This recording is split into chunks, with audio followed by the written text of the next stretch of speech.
Hey, what's going on guys? Coach Seth here. So you hear me talk about recovery a lot, and usually the first thing that I say to do whenever you're recovering is to get a quality night's sleep, because that's usually like the first step to recovery is your sleep. In my opinion, sleep is probably the most important element to recovery. It is critical for performance. So I'm just going to give you a couple tips that you can do to get a better night's sleep and ultimately lead to a better recovery. I don't want to get too scientific on you or anything, but there are different stages of sleep. The one I want to talk about is your deep sleep. So the goal is to get in your deep sleep and to stay in your deep sleep as long as possible. So sometimes this takes a couple hours just to get into your deep sleep. So that's why they say napping throughout the day doesn't really do much for recovery. Like if you're somebody that sleeps 5 or 6 hours a night and then you take 2 or 3 naps throughout the day, that doesn't really do much for the body because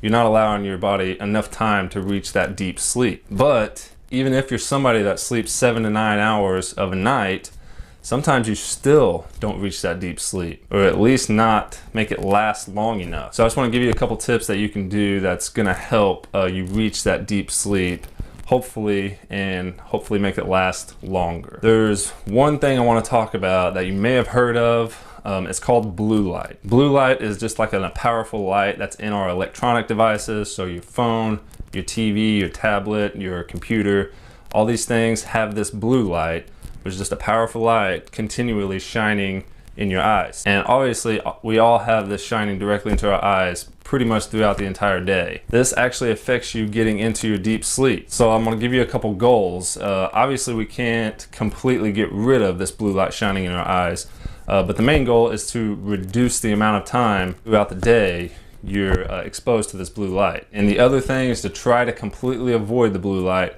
2 to 3 hours before you sleep. And I know these things are easier said than done. I'm gonna give you 2 different things that you can do that's gonna help with this. So there's actually a feature on your smartphone that's gonna help reduce the amount of blue light shined. On Android, it's called Night Light, and on Apple, I believe it's called Night Shift. You can click that to turn it on manually, but if you go in your settings, at least on my phone, you can have it automatically set up to turn on at a certain time.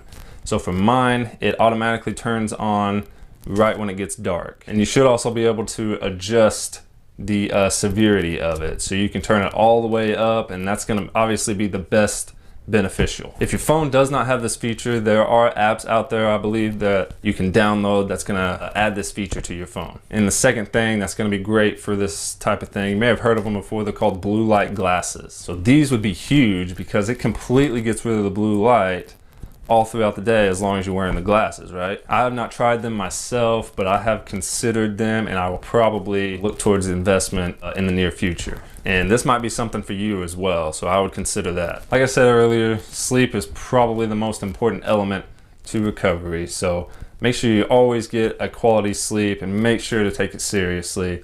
If you're looking for more recovery videos, we'll link one right here. And also make sure to subscribe and turn on notifications so you don't miss a single video. Thank you so much for watching, guys, and I'll see you in the next one.